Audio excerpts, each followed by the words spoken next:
Hello students, तो जो हम चैप्टर कर रहे थे आपके पास मैट्रिक्स का, उसका नेक्स्ट टॉपिक है और लास्ट टॉपिक है एलिमेंट्री ऑपरेशन, या इसको ट्रांसफॉर्मेशन भी बोल देते हैं। और इनका यूज़ करते हुए किसी भी इन्वर्टिबल मैट्रिक्स का इन्वर्स निकालना। तो आज हम दोनों चीज़ देखेंगे कैसे किस तरीके से हमने ये क्वेश्चन करने हैं। पहले तो है elementary operation and transformation. Elementary operation आपके पास तीन तरीके के होते हैं, ठीक है। अगर मैं फर्स्ट करूं, फर्स्ट का नाम लूं तो उसका मतलब है इंटरचेंज, ठीक है। Interchange any row, any two rows, interchange any two rows या फिर कॉलम्स, ठीक, या फिर कॉलम्स। तो पहला तो ये है कैसे, मान लो सपोज करो आपके पास कोई मैट्रिक्स है ए, ठीक, 1 2 4 6 ये आपके पास मैट्रिक्स है। और हम कहें कि मेरे को ये ऑपरेशन लगाना है, या तो कोई दो रो इंटरचेंज करनी है। तो जैसे ये दो रो हैं, इसमें तो है ही दो रो, मैं 3x3 की लेता हूँ मैट्रिक्स कोई भी, तो लिख देते हैं कि 7 8 9 10 एंड 12। ये कोई मैट्रिक्स है जो कि 3x3 ऑर्डर की है। यहाँ पे क्या होगा कि दो रो इंटरचेंज करनी है। सपोज कीजिए कि मेरे को ना फर्स्ट रो और थर्ड रो आपस में इंटरचेंज करनी है, तो उसका सिंबल होगा R1 change to R3 and R3 change to R1, ठीक। मीन्स ये इसका सिंबल होगा और इसको चेंज कर देंगे बस। तो ये क्या बन जाएगा आपके पास A, यहाँ पे क्या आएगा, जो 1 2 3 है वो थर्ड में आ जाएगी, 1 2 12, और जो 7 8 9 है ये फर्स्ट में चली जाएगी, और second row same to same रहेगी उसी प्लेस के ऊपर। इसी तरीके से आप इसके अंदर कोई कॉलम भी चेंज कर सकते हैं अगर आप करना चाहें तो। वो कैसे, सपोज कीजिए कि मैंने लिख दिया कि C1 इंटरचेंज विद C2, ठीक है। ये तो अब कैसे लगाएंगे कि A इज़ इक्वल टू, अब जो C2 है 8 6 2, इसको यहाँ लिखेंगे 8 6 2, और जो C1 है उसको सेंटर में लिखेंगे बीच C2 की जगह पे 7 4 एंड 1, और जो 9 10 और 12 थर्ड आपके पास कॉलम है वो सेम जगह पे रहेगा।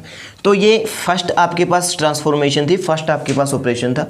अब चलते हैं सेकंड पे, ठीक। तो जो सेकंड है कि किसी भी रो या किसी भी कॉलम को, ठीक, किसी भी रो या किसी भी कॉलम को किसी स्केलर से मल्टीप्लाई करना, ठीक है। मल्टीप्लाई एनी रो या फिर कॉलम, ठीक, बाय आ स्केलर। स्केलर मतलब किसी भी नंबर से मल्टीप्लाई करना, ठीक। जैसे आपके पास मैट्रिक्स है 1 2 6 9, 2x2 की मैट्रिक्स है A, और मैं कहूँ कि मैं ना इसको 2 से मल्टीप्लाई करना चाहता हूँ या 10 से मल्टीप्लाई करना चाहता हूँ। किसको, मानो फर्स्ट रो से। तो फर्स्ट रो से कैसे लिखेंगे कि R1 चेंज हो रही है, इस क्या करना है कि मैं इसको 10 से मल्टीप्लाई करूँगा। तो ये क्या बन जाएगा, A इज़ इक्वल टू, इसको 10 से मल्टीप्लाई कर देंगे, 10 1 ज़ा 10, 10 2 ज़ा 20, 6 एंड 9। तो ये आपके पास सेकंड ट्रांसफॉर्मेशन हुई, ठीक, ओके। या किसी कॉलम को भी कर सकते हैं, जरूरी नहीं है किसी को करना है। सपोज कीजिए कि मैं चाहता हूँ कि सेकंड कॉलम को 3 से मल्टीप्लाई करना चाहता हूँ या 3 से डिवाइड करना चाहता हूँ। अब अगर मैं इसको 3 से डिवाइड करना चाहता हूँ तो इसका मतलब ये होता है कि 1/3 से मल्टीप्लाई कर दो, ठीक है। तो मल्टीप्लाई C2 बाई 1/3, ठीक है, ये इसका सिंबल देगा, C2 अप्रोचेस टू 1/3 C2। तो क्या हो जाएगा, A इज़ इक्वल टू, ठीक। अब ये आपके पास 1 6, इसको मैं 2 से डिवाइड करूँगा तो दिस विल बी 2/3, एंड इसको 3 से डिवाइड करूँगा तो ये हो जाएगा आपके पास ओनली 3। तो इस तरीके से हम इस जो आपके पास सेकेंड ट्रांसफॉर्मेशन है उसको इस तरीके से करेंगे। अब चलते हैं थर्ड पे, थर्ड ट्रांसफॉर्मेशन। थर्ड ट्रांसफॉर्मेशन क्या कहती है कि किसी भी रो को किसी दूसरी रो के साथ कोई भी स्केलर मल्टीप्लाई करके उस पहले वाली रो में ऐड करना या माइनस करना, ठीक। किसी भी रो को किसी स्केलर से मल्टीप्लाई करके किसी भी आपके पास कोई भी दूसरी रो है उसके अंदर ऐड करना या माइनस करना, ठीक है। यहाँ पे लिख देते हैं टू ऐड। थर्ड जो आपके पास है, मैं इसको भी इरेज कर देता हूँ, थर्ड है आपके पास, ठीक। उसको हम लिखेंगे एडिशन ऑफ एनी रो, ठीक है, एनी रो या फिर कॉलम टू एनी अदर रो, किसी दूसरी रो में या फिर कॉलम के अंदर, मतलब कॉलम के अंदर ऐड होगा और रो के अंदर ऐड होगी, ठीक है।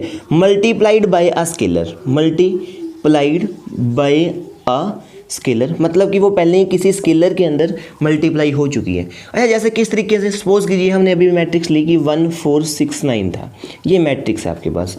अब मैं चाहता हूँ कि ये ना 6 0 हो जाए, क्योंकि देखिए किसी को ऐसे तो किसी के साथ मल्टीप्लाई करके किसी में से माइनस नहीं करेंगे, ना ही किसी के अंदर कुछ प्लस करेंगे। तो क्या करना क्या है हमने कि हमारा ना कोई विजन होगा, कुछ ना कुछ हमारा मोटिव होगा, ठीक है।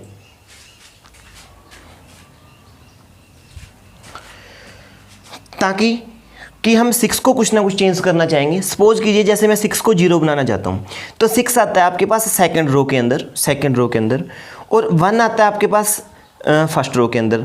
तो सिंपल सी दिख रहा है कि अगर मैं इसको 6 से मल्टीप्लाई करके इसमें से माइनस कर दूं, मतलब R2 में चेंज करना है तो R2 लिखेंगे, R2 अप्रोचेज टू पहले तो R2 लिख लेंगे। अब मैं इसको 6 से मल्टीप्लाई करके इसमें माइनस करना चाहता हूँ, तो माइनस का साइन और 6 से मल्टीप्लाई करके R1, ठीक। अब R1 को ना सबको 6 से मल्टीप्लाई करके इधर माइनस करते जाना है। कैसे, देखिए R1 के अंदर तो कोई चेंज नहीं है, R2 के अंदर चेंज है। 6 से मल्टीप्लाई करोगे तो 6 बनेगा, 6 में से माइनस करूंगा 0, 6 से मल्टीप्लाई करेंगे तो 24, और 9 माइनस 24 आपके पास होता है -15। तो ये आपके पास मैट्रिक्स ट्रांसफर हो जाएगी, ठीक। इसी तरीके से कुछ और भी कर सकते हैं। सपोज कीजिए मान लो आपको, मैं चाहता हूँ कि मुझे ये भी 0 बनाना है, ठीक, ये 0 बनाना है, ठीक है। ये 0 बनाना है तो कैसे करूँगा कि इसको 4 से मल्टीप्लाई करके इसमें माइनस कर दूँ। मीन्स अब ये कॉलम है, देखिए ये यहाँ से अब इससे मल्टीप्लाई करना चाहता हूँ, इसमें से माइनस करना चाहता हूँ, तो इधर जाएंगे ना तो क्या हो रहा है कि कॉलम चेंज हो रहा है। मीन्स कॉलम चेंज हो रहा है तो कॉलम ऑपरेशन लगेगा। जैसे इधर जब हम ऐसे नीचे आ रहे थे तो रो चेंज हो रहा है तो रो ऑपरेशन लगाना है, ठीक है। इस तरीके से हम इसमें सोच सकते हैं। मीन्स क्या करूँगा कि C2 में है 4, C2 को चेंज करना है तो C2 अप्रोचेज टू पहले तो C2 लिख दो। अब करना क्या है कि इसमें 4 से मल्टीप्लाई करके माइनस करना है, तो 4 से मल्टीप्लाई करके माइनस कर दीजिए C1 को। प्लस भी कर सकते हैं, जरूरी नहीं है कि माइनस ही करना है, ठीक, प्लस भी कर सकते हैं। तो यहाँ पे क्या कुछ और बनाना चाहते हो, अगर आप सपोज कीजिए कि मेरे को ना ये 8 बनाना है, तो मैं क्या करूँगा फिर प्लस कर दूंगा कि 4 से मल्टीप्लाई करके सर इसमें ऐड कर दीजिए, ठीक है। चलो 8 ही बनाते हैं इसको।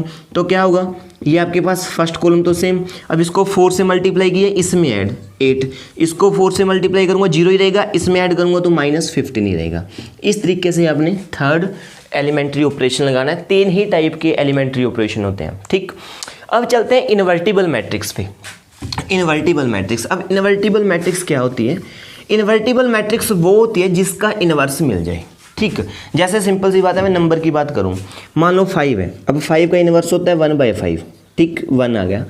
अच्छा 6 है, 6 का इन्वर्स होता है 1/6, 7/8 है, तो 7/8 का इन्वर्स होता है 8/7। ये सारे के सारे इन्वर्टिबल नंबर हैं, इनका इन्वर्स एग्जिस्ट करता है। लेकिन अगर मैं कहूँ कि 0 से किस नंबर को मल्टीप्लाई करूँ कि वो 1 आ जाए, आइडेंटिटी आ जाए मल्टीप्लाई होने के बाद। अब 0 कोई ऐसा नंबर है नहीं, मैं 1/0 नहीं लिख सकता क्योंकि ये तो नॉट डिफाइंड होता है आपके पास। सो इस तरीके से हम मैट्रिक्स के अंदर क्या है कि सारी मैट्रिक्स तो इन्वर्टिबल नहीं होती। पहली बात तो अगर किसी मैट्रिक्स का इन्वर्स एग्जिस्ट करता है तो वो स्केयर मैट्रिक्स ही होगी, सिर्फ स्केयर मैट्रिक्स के केस में ही हम ये सीख सकते हैं, ठीक। तो अगर मैं इसकी डेफिनेशन देखूँ, a matrix A is said to be invertible, हम इसको इन्वर्टिबल कहेंगे, is said to be invertible if there exist another matrix, ठीक है। या मैं यहाँ पे लिख सकता हूँ अ स्केयर मैट्रिक्स, ठीक। A square matrix A is said to be invertible matrix if there is another matrix of same order, another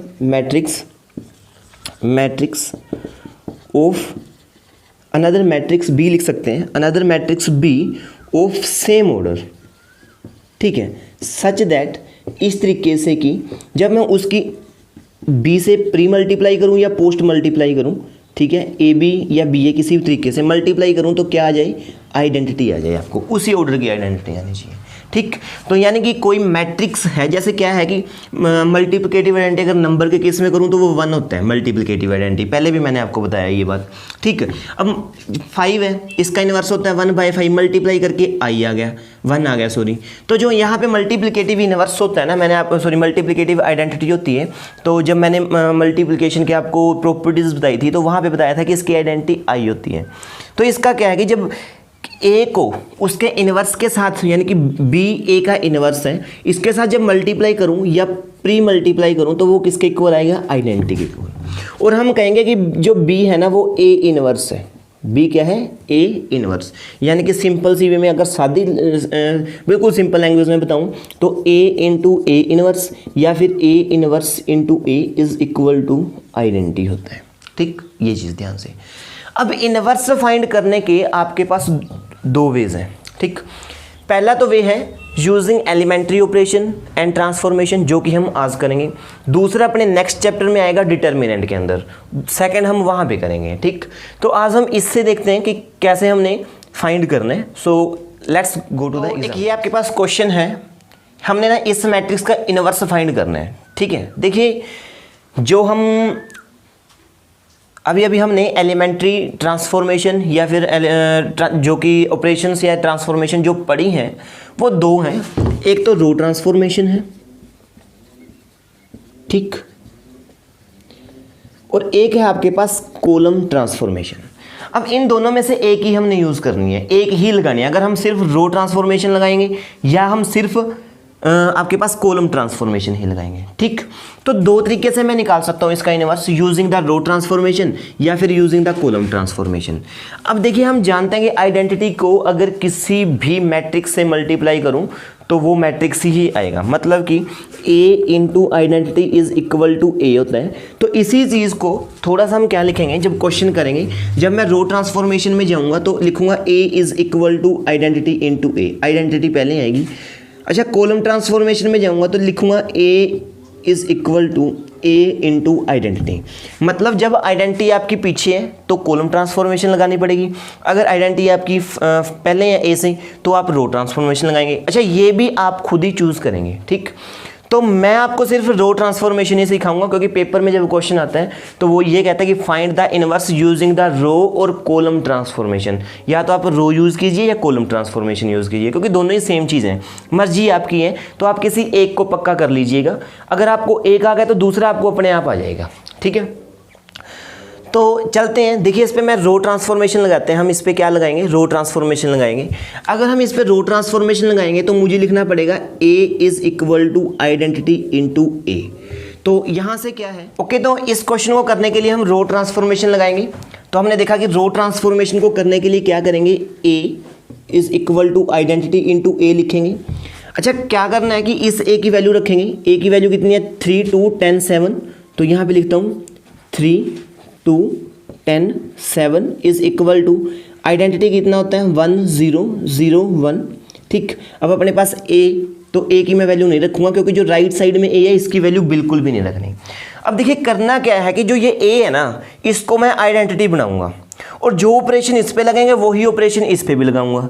तो जैसे ये आइडेंटिटी में चेंज होगा ना, वो अपने आप ही इन्वर्स में चेंज हो जाएगा, क्योंकि हम जानते हैं कि a इन्वर्स इनटू में a is equal to identity होते हैं। तो ये a इनवर्स बनेगा, a इनवर्स a आइडेंटिटी के इक्वल होगा। तो इसी रिजल्ट का हमने फ़ायदा उठाना है। तो क्या करना है, इसको आइडेंटिटी बनाना है। अब पहले तो आइडेंटिटी ही देख लीजिए कि कैसी होती है। यहाँ पे लिख लेता हूँ, आइडेंटिटी होती है 1 0 0 1, मतलब फर्स्ट एलिमेंट 1, यानी कि ये मेरे को 1 बनाना है। अब 3 को 1 बनाना है तो बड़ा ही आसान है कि 3 में से 2 माइनस कर दो, तो ये वाला 2 है, इसमें से माइनस करना है। अब 3 आता है रो R1 में, तो R1 अप्रोचेस टू R1। सबसे पहले लिखना कैसे ऑपरेशन वो भी ध्यान से देख लीजिए कि R1 को R1 अप्रोचेस टू R1। अब माइनस क्या करना है, R2 माइनस करनी है, तो माइनस R2। अब R1 में चेंज कर देता हूँ, 3 - 2 1, 10 - 7, 10 - 7 आपके पास 3 हो गया। ठीक, इस साइड भी लगाते हैं, इस साइड क्या है, 1 - 0 1 और 0 - 1 -1 हो जाएगा into a। Second row same to same रहेगी, तो वो हो गया आपके पास 2 7 एंड 0 1। अब सेकंड थिंग क्या है, सेकंड थिंग आपके पास ये है कि अब इसको 0 बनाऊंगा, क्योंकि पहले हमने क्या करना है, फर्स्ट कॉलम को जब रो ट्रांसफॉर्मेशन लगा रहे होते हैं तो फर्स्ट कॉलम को ठीक करेंगे, फर्स्ट कॉलम को आइडेंटिटी वाला बनाएंगे, फिर सेकंड कॉलम की तरफ, फिर थर्ड की तरफ। अगर 4x4 की मैट्रिक्स आती है तो फिर फोर्थ कॉलम की तरफ चलेंगे। ठीक, पहले फर्स्ट को ठीक करना है। अब फर्स्ट को ठीक करते हैं। फर्स्ट में क्या है कि ये जीरो बनानी है, तो R2 में यही R2 अप्रोचेस टू R2, क्योंकि इसमें चेंज है। अब बड़ा ही आसान है, अभी इस 1 का फ़ायदा उठा लेते हैं। अब इस 1 को 2 बनाना है तो कैसे करेंगे, 2 से मल्टीप्लाई करके माइनस कर दो, मीन्स -2R1। तो अब R2 में चेंज करना है, R1 में कोई चेंज नहीं है, 1 3, ठीक, 1 -1 इंटू A। अब क्या करना है कि 2 से मल्टीप्लाई करके माइनस करेंगे तो 0, 2 से मल्टीप्लाई करेंगे 6 एंड 7 में से माइनस करेंगे तो 1। अब 2 से मल्टीप्लाई करेंगे तो 2, 0 में से माइनस करेंगे तो -2, 2 से मल्टीप्लाई करेंगे तो -2 और 1 में से माइनस करेंगे तो 1 - -2 दैट इज़ 3 बन जाएगा आपके पास। ओके, तो देखिए कि जो फर्स्ट कॉलम है आपका वो सिर्फ आइडेंटिटी वाला हो गया। अब चलते हैं सेकंड कॉलम की तरफ। सेकंड कॉलम के में क्या है कि सबसे पहले 1 बनाना है हमने, तो ये 1 आपके पास पहले ही बना हुआ है, यहाँ पे पहले ही ये 1 बना हुआ है। इसका मतलब अब काम क्या है कि इसको 0 बनाना है, तो बड़ा ही आसान है। क्या करेंगे कि इसको 3 से मल्टीप्लाई करके इसमें से माइनस कर दीजिए, मीन्स कि जो R1 approaches to R1, R2 को मैं 3 से मल्टीप्लाई करके माइनस कर दूंगा 3R2, ठीक। तो बस अपना काम हो जाएगा। क्या करना है, R1 के अंदर चेंजिंग आपके पास, ठीक, इसको 3 को 0 से मल्टीप्लाई करेंगे 0, 1 में से माइनस करेंगे 1, 3 से मल्टीप्लाई करेंगे 3 एंड 3 - 3 इज़ 0।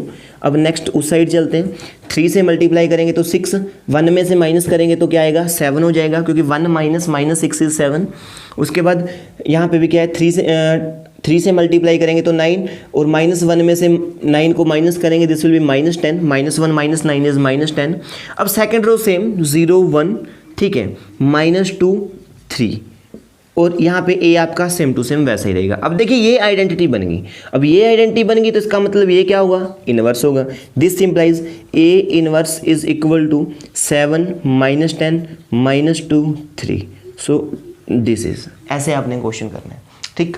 अब 2 क्वेश्चन मैं आपको और करवाता हूँ, दोनों के दोनों 3x3 की मैट्रिसेस के करवाऊंगा, ठीक है। ओके, तो हमारे पास ये क्वेश्चन है CBSE के अंदर, उसके क्वेश्चन पेपर के अंदर 2018 में ये क्वेश्चन आया हुआ है। इस क्वेश्चन को करते हैं। देखिए रो ट्रांसफॉर्मेशन लगानी है तो क्या होगा, A is equal to identity into A, means अब यहाँ पे मेरे को वैल्यू रखनी है तो A इज इक्वल टू, मैं यहीं लिख देता हूँ आइडेंटिटी इंटू A, और मैं इस आइडेंटिटी की वैल्यू रख लूँगा यहाँ पे, इस आइडेंटिटी की वैल्यू रखूँगा तो वो बनेगा 1 0 0 0 1 0 एंड 0 0 1, ठीक। ये मैट्रिक्स है आपके पास। तो ये A दे रखा था, मैंने इसको यहीं पे रख दिया बिकॉज ऑफ द स्पेस। अब क्या करना है, सेम टू सेम वर्क है सर अपना, कि इसको आइडेंटिटी बनाऊंगा, वही ऑपरेशन इस पे लगाऊंगा, ठीक, जो इस पे लगेंगे, और जब ये आइडेंटिटी बन जाएगी ये आपके पास इन्वर्स बन जाएगा। अब एक भी ऐसा ऑपरेशन ना हो कि जो आपने इस पे तो लगा दिया, इस पे नहीं लगाया। अगर ऐसा आपने किया तो इसका मतलब आपका क्वेश्चन सिंपली गलत हो जाएगा, ठीक है। ये बात बिल्कुल ध्यान देनी है आपने।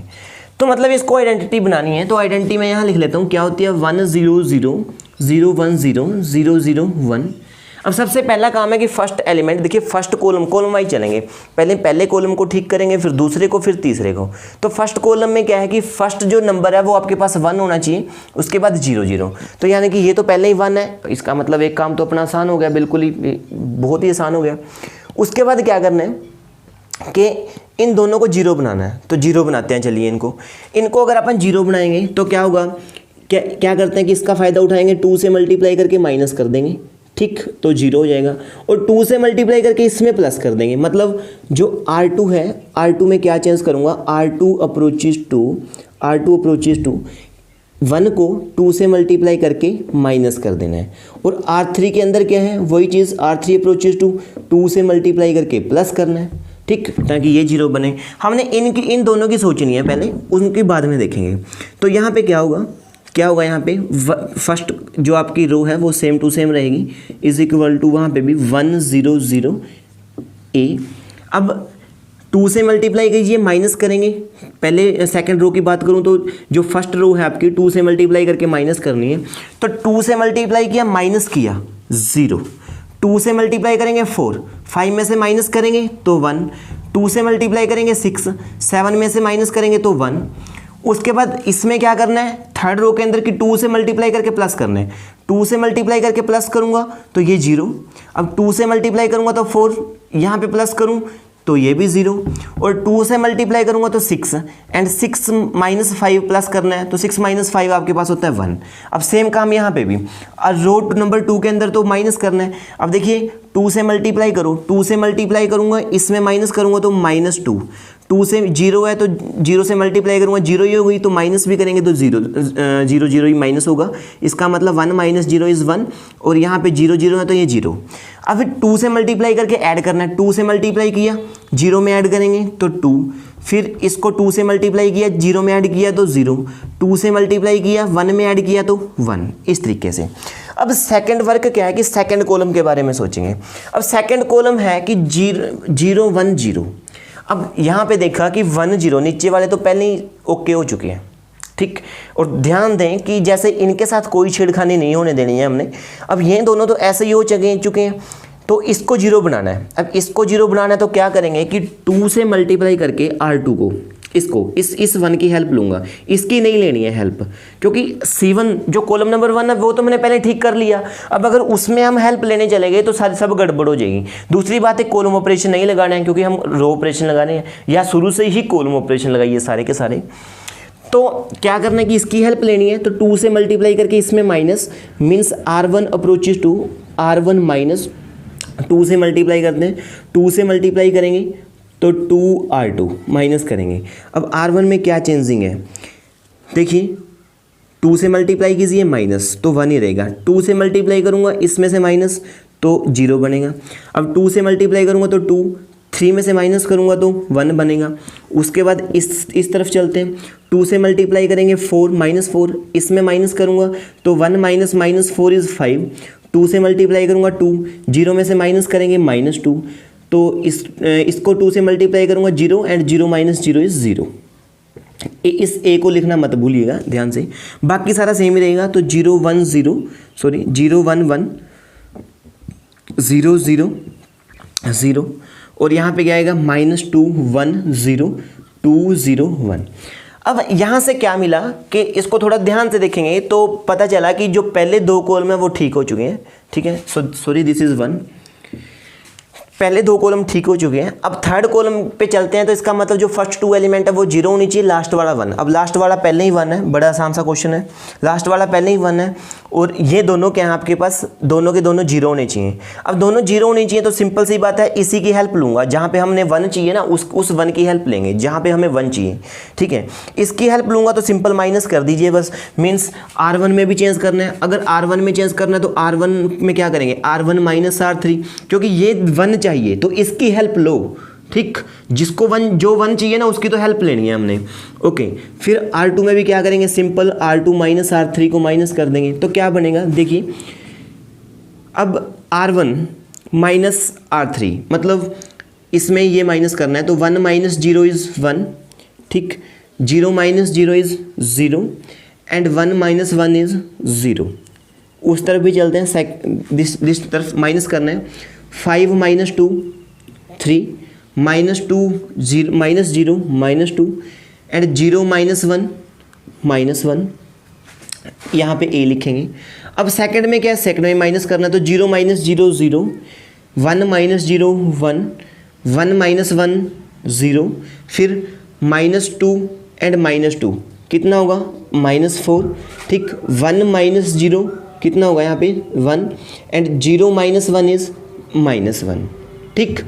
अब नेक्स्ट में क्या है कि आपके पास जो R3 है वो सेम टू सेम ही रहेगी, वो कितनी है 2 0 1। तो यहाँ देखिए कि ये आइडेंटिटी बन गया, अगर ये आइडेंटिटी बन गया तो ये आपके पास इन्वर्स बन चुका होगा। दिस सिंपलाइज A इन्वर्स इज क्या है आपके पास 3 -4 2 -2 1 0 -1 -1 एंड 1।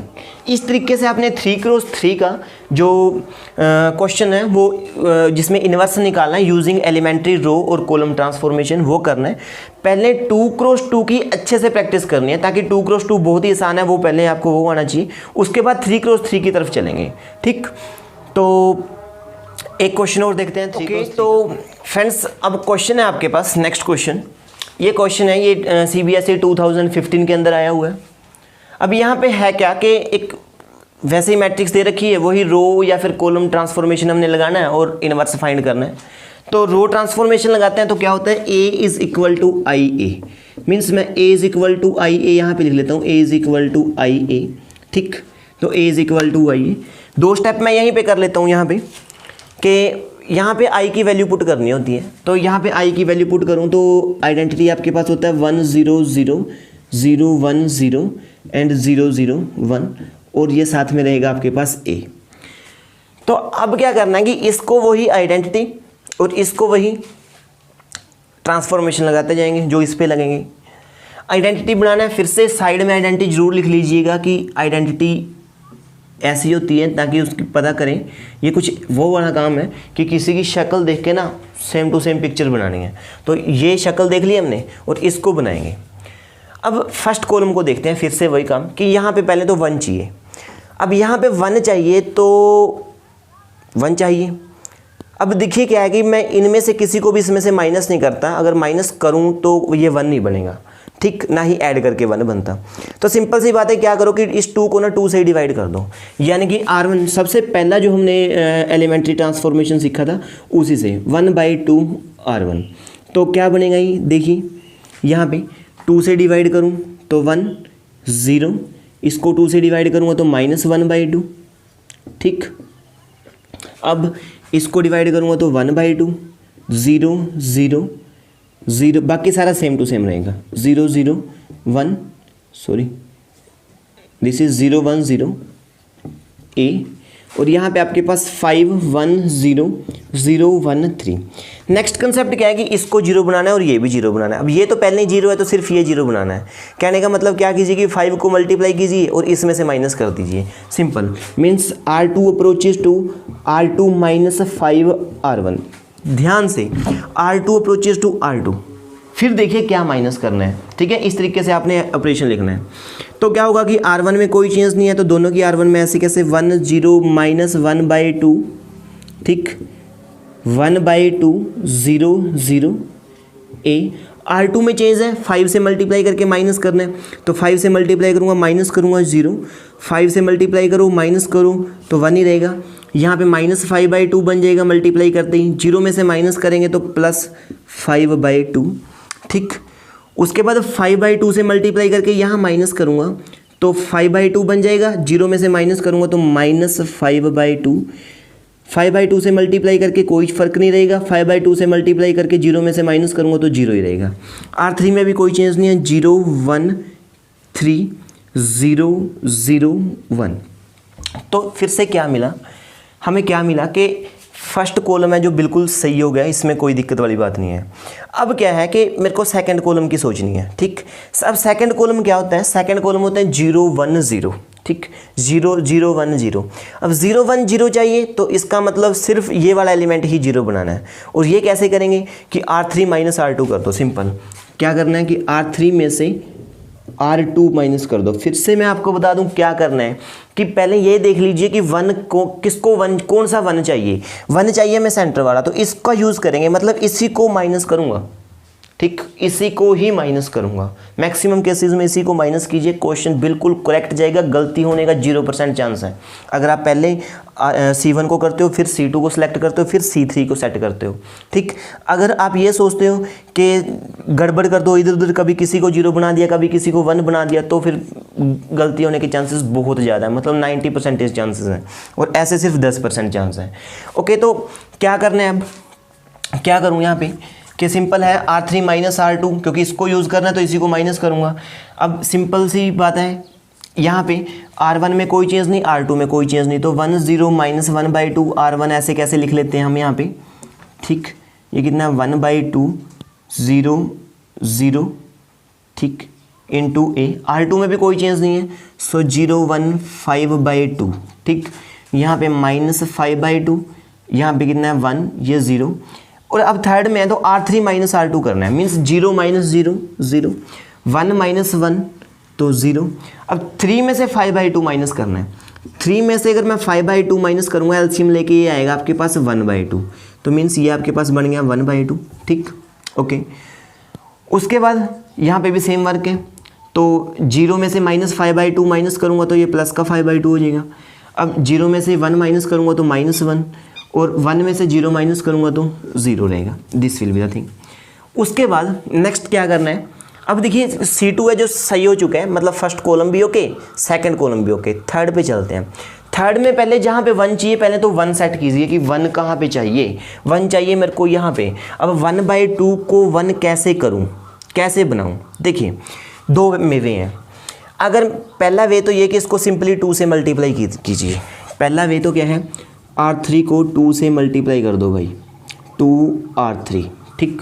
तो जब इसे 2 से मल्टीप्लाई होगा ना तो ये 1 बन जाएगा। दूसरा वे क्या है कि R1 को माइनस कर दो, लेकिन जब R1 को माइनस करूंगा, क्योंकि कुछ बच्चों के मन में ये भी चलेगा कि सर ने R1 को क्यों नहीं माइनस किया, कि 1/2 को जब मैं 1/2 में से माइनस करूंगा तो ये प्लस 1/2 होगा और ये 1 बन जाएगा।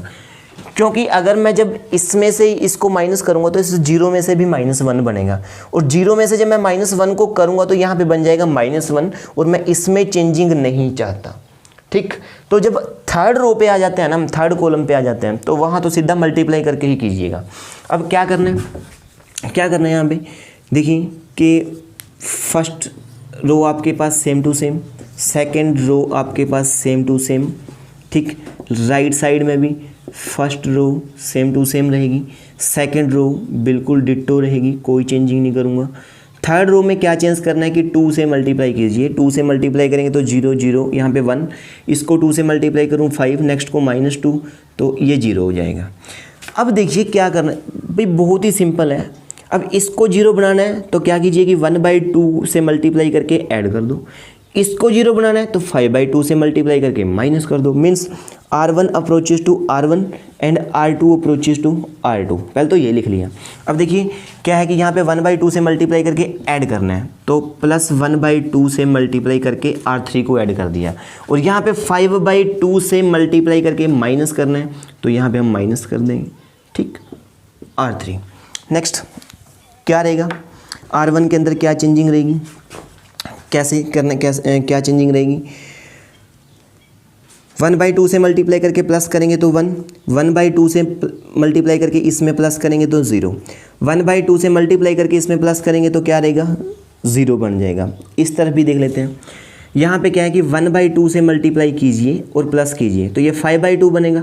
5/2 एंड 1/2, अब ध्यान दीजिए कि 5/2 प्लस 1/2 इज इक्वल टू 3 होता है। 2 and half plus half is equal to 3, तो यहाँ पे लिखूँगा मैं 3।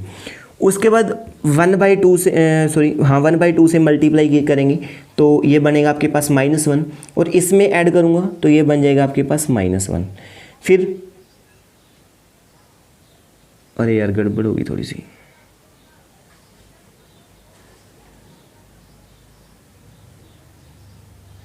सॉरी, यहाँ पे आपके पास 1 है, ठीक। तो इसको जब आप 2 से मल्टीप्लाई करेंगे तो 2 रहेगा यहाँ पे, ओके। तो फिर क्या है कि अब इसको भी 2 से मल्टीप्लाई 1/2 से मल्टीप्लाई करेंगे, इसमें मैं ऐड करूँगा तो ये बनेगा आपके पास 1, ठीक, ओके। नेक्स्ट अब क्या करते हैं, सेकंड पे चलते हैं। सेकंड ऑपरेशन है R2 माइनस 5/2 R3, मतलब कि अब R2 के लिए 5/2 से मल्टीप्लाई कीजिए, माइनस कीजिए 0, 5/2 से मल्टीप्लाई करूँगा R3 को और इसमें से माइनस करूँगा तो 0, 5/2 से मल्टीप्लाई करूँगा और इसके से अंदर से माइनस करूँगा तो ये 0, सॉरी दिस इज़ 1, ओके। 5/2 से मल्टीप्लाई कीजिए और इसमें से माइनस कर दीजिए। अब देखिए यहाँ पे पहले ही -5/2 है और इसको 5/2 से मल्टीप्लाई करूँगा तो 25/2 और फिर माइनस, तो ये बनेगा आपके पास -30/2, मीन्स दिस इज़ -15। फिर से -5/2 से मल्टीप्लाई करूँगा तो 5 बनेगा और इसमें से माइनस करूँगा तो ये प्लस का 5 हो जाएगा, मीन्स 6। अब फिर से -5/2 से मल्टीप्लाई करूँगा तो -5, 0 में से माइनस करूँगा तो प्लस का 5। नेक्स्ट क्या है R3 को सेम टू सेम छोड़ दीजिएगा। R3 क्या है आपके पास 0 0 1 0 0 1 और यहाँ पे कितना है 5 -2 एंड 2, ठीक, this is equal to A। तो जरा ध्यान से देखिए कि ये आइडेंटिटी बन गई है, तो इसका मतलब जो दिस वन मैट्रिक्स है this is the A inverse. तो इस तरीके से आपने ये क्वेश्चंस करने हैं। एक्सरसाइज फिर से अगर आपके पास बुक नहीं है तो वीडियो के एंड में आपको एक्सरसाइज मिल जाएगी, वहाँ से आप क्वेश्चन कर सकते हैं, ठीक। थोड़ा ध्यान से क्वेश्चन करने हैं, बिल्कुल ही शांति से, अग्रेसिव नहीं होना है। जितनी शांति से क्वेश्चन करेंगे उतना ही अच्छे ये क्वेश्चन आपसे होंगे, ठीक है। और स्टेप बाय स्टेप जैसे मैंने बताया वैसे ही करने हैं।